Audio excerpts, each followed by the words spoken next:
Okay, ಭಾಗ 3ರಲ್ಲಿ ಸ್ಥಾವರ ಮಠ ಗುರುಗಳ ಸಾಹಿತ್ಯದ ಬಗ್ಗೆ ಮಾತನ್ನು ಮುಂದುವರಿಸ್ತಾ ಇದ್ದೀವಿ. ಕಾಯದ ಬಗ್ಗೆ ವ್ಯಾಮೋಹ ಬೇಕೆ ಅನ್ನುವಂಥ ಒಂದು ಹಾಡು ತತ್ವಪದಗಳಲ್ಲಿ. ಯಾಕಂದ್ರೆ ತತ್ವಪದ ಅಂತ ಕಡ್ಕೋಳು ಮಡಿವಾಳಪ್ಪನವರು, ಬಳಬಟ್ಟಿ ರಾಚಪ್ಪನವರು, ಯಳಿಗುತ್ತಿ ರಂಗಪ್ಪನವರು, ಶಿಶುನಾಳ ಶರೀಫರು, ಹಾಗೆ ದಾಸ ಸಾಹಿತ್ಯದಲ್ಲಿ ಪುರಂದರದಾಸರು, ಕನಕದಾಸರು ಕೂಡ ಬರ್ದಾರ. ಕಾಯ ಮತ್ತು ಅದರ ವ್ಯಾಮೋಹ ನಮಗೆ ಸಾಮಾನ್ಯವಾಗಿ ಇದ್ದೇ ಇರುತ್ತೆ. ಹಣ ಮದ, ರೂಪ ಮದ, ಅಧಿಕಾರ ಮದ, ಅಂತಸ್ತು ಮದ, ಯೌವನ ಮದ ಹಿಂಗಿದ್ದೇ ಇರುತ್ತೆ. ಯೌವನದ ಬಂದಾಗ ನಮಗೆ ಅದ್ರ ಬಗ್ಗೆ ವ್ಯಾಮೋಹ ಜಾಸ್ತಿ ಆಗುತ್ತೆ. ಯೌವನ ಹೋತಂದ್ರೆ ಅದ್ರ ಬಗ್ಗೆ ನಾವು ತಲೆ ಕೆಡಿಸ್ಕೊಳಂಗಿಲ್ಲ. ಎಲ್ಲಾರ ಕುಂದಿರ್ತೀವಿ, ಎಲ್ಲಾರ ನಿಂದಿರ್ತೀವಿ, ಎಲ್ಲಾರ ಹೊಲಸೋದಕ್ಕೆ ತಲೆ ಕೆಡಿಸ್ಕೊಳಂಗಿಲ್ಲ. ಯೌವನದಲ್ಲಿದ್ದಾಗ ಹಂಗಲ್ಲ, ಒಂದಿಷ್ಟು ಊದಿ ಕುಂದಿರೋದು, ಇಲ್ಲ ಕಲ್ಸಿ ತಗೊಂಡು ಜಾಡಿಸಿ ಕುಂದಿರೋದು, ಹಿಂಗೆಲ್ಲ ಮಾಡ್ತೀವಿ. ಒಂದು ಸಾರಿ ನಮ್ಮ ಮನಸ್ಸಿಗೆ ತೃಪ್ತಿ ಆಗುವಂಗ ಬಟ್ಟೆ ಉಟ್ಕೋತೀವಿ, 24 ಸಾರಿ ನೋಡ್ಕೊತೀವಿ. ನಮ್ಮ ಮೇಲೆ ನಮಗೆ ನಂಬಿಕೆ ಇಲ್ಲ ಅನ್ನೋದ್ರ ಸಲುವಾಗಿ ಮತ್ತೊಬ್ಬರನ್ನ ಕೇಳ್ತೀವಿ, ಈಗ ಹೆಂಗೆ ಕಾಣ್ತೀನಿ ಅಂತ. ಅವ ಬಿಡಿಯ ಮುರಿಲಾರ್ದಾರ ದೇಶಕಂತ ಚೆಂದಾಗಿ ನೋಡಿವತ್ತ ಅಂತ ಹೇಳಿಬಿಟ್ಟಿರ್ತಾನೆ. ಅವನ ಮೇಲೆ ನಮ್ದು ಒಂದು ನಂಬಿಕೆ. ಹೆಂಗ ನಮ್ಮ ಕಾಯದ ಬಗ್ಗೆ ನಮಗೊಂದು ವ್ಯಾಮೋಹ ಖಂಡಿತ ಇರುತ್ತೆ. ಇಲ್ಲಿ ಒಂದು ರೂಪ, ಒಂದು ಯೌವನ, ಒಂದು ಮುಪ್ಪು. ಮನುಷ್ಯನಿಗೆ ವೈರಿಗಳು. ಯೌವನನು ವೈರಿ, ಮುಪ್ಪುನು ಕೂಡ ವೈರಿನೇ. ಮುಪ್ಪು ಬಂದಾಗ ನಮ್ಮ ಜೀವ ಹೋಯ್ಬಿಡುತ್ತೆ. ಆದ್ರೆ ಯೌವನ ಹಂಗಲ್ಲ, ಅದು ನಮ್ಮ ಜೀವನ ಬಲಿ ಪಡಿತಿದೆ. ಯೌವನ ಬಂದಾಗ ನಮ್ಮ ನಾಲಿಗೆ ನಮ್ಮ ಹತೋಟಿಯಲ್ಲಿ ಇರಲ್ಲ.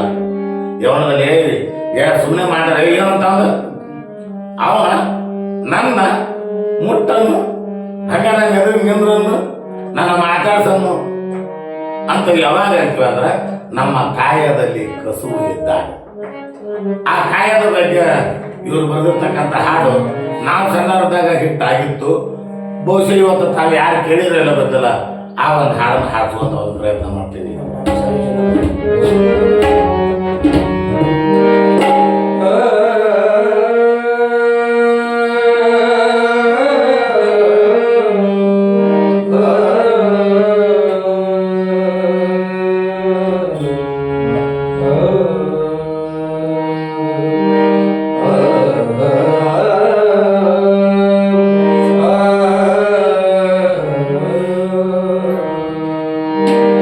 ಕಾಯದ ವ್ಯಾಮೋಹ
ನಾವು ಒಂದು ಕೆಲಸ ಮಾಡ್ತೀವಿ, ಯಾವ್ದಾರ ಒಂದು ಆಯರ್ ಹಾಕಿದಾಗ ನಮ್ಮ ಹೆಸರು ಬರೆಸ್ತೀವಿ.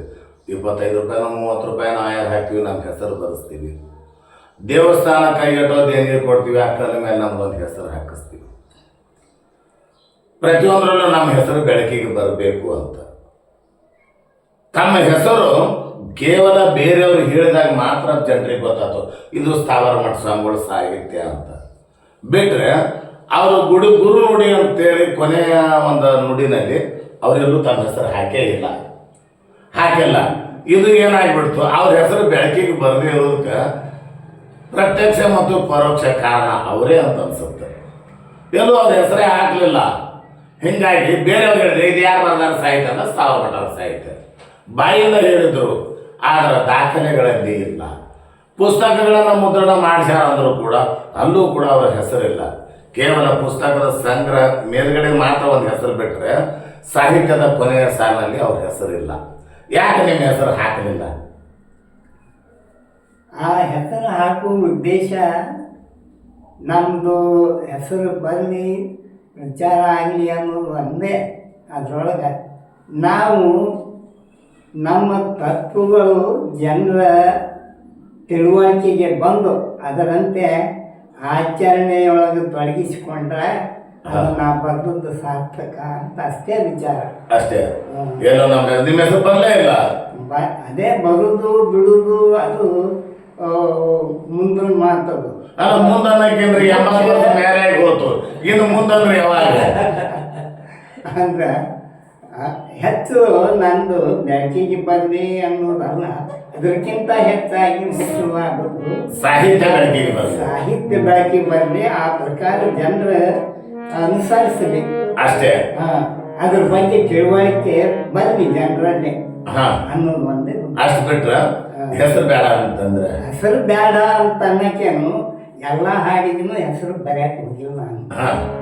ಅದು ಏನು ಮುಖ್ಯ ಏನು ಮುಖಪುಟದೊಳಗೆ ಏನು ಕಾಣಿಸ್ಬೇಕು ಅಷ್ಟೇ ಕಾಣಿಸ್ಬಿಟ್ಟು ಅಷ್ಟು ಕಾಣಿಸ್ಬಿಟ್ಟು ಮುಂದೇನು ಅದ್ರ ಬಗ್ಗೆ ಯಾಕಂದ್ರೆ ಭಜನಾ ಪದನು ಹಾಡ್ಯಾರ, ತತ್ವ ಪದವರು ಹಾಡ್ಯಾರ.